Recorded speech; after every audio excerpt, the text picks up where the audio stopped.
नमस्कार, स्वागत है आपका। सुप्रीम कोर्ट की तरफ से एक रीसेंट डेवलपमेंट है और ये रीसेंट डेवलपमेंट एससी एसटीज को लेकर है और इनको लेकर के ये कहा गया है कि घर की चार दीवारी के अंदर अगर किसी ने किसी को किसी भी तरह से संबोधित किया है और उसे किसी तीसरे व्यक्ति ने नहीं सुना है, यानी कोई बाहरी, कोई परिचित, कोई रिश्तेदार, किसी ने भी नहीं सुना है, तो उसे किसी तरह का अपराध नहीं माना जाएगा। यानी दो लोग आपस में झगड़ रहे हैं या आपस में मजाक कर रहे हैं और कोई किसी को ऑब्जेक्शनल तरीके से संबोधित कर देता है एससी एसटी को लेकर, और वो सिर्फ बात उन दो लोगों के बीच ही है,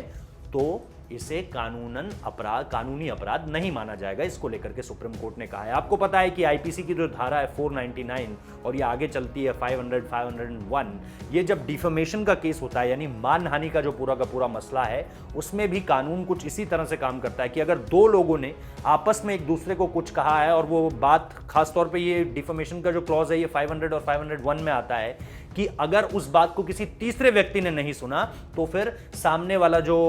शख्स है वो मानहानि का दावा नहीं कर सकता। ये एक मामला 501 के तहत आता है और ऐसे में ये जो एससी एसटी मामले पर सुप्रीम कोर्ट ने ये जो फरमान जारी किया है, इसको लेकर के भी लोग इस तरह से जोड़ते हुए नजर आ रहे हैं कि अगर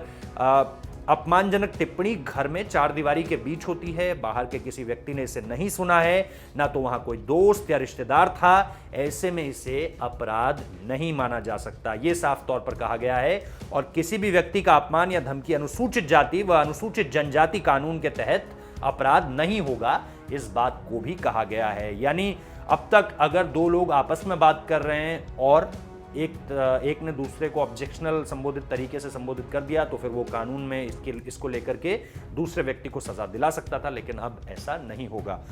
तो ये एक क्या कहा जाए, अच्छी खबर है कि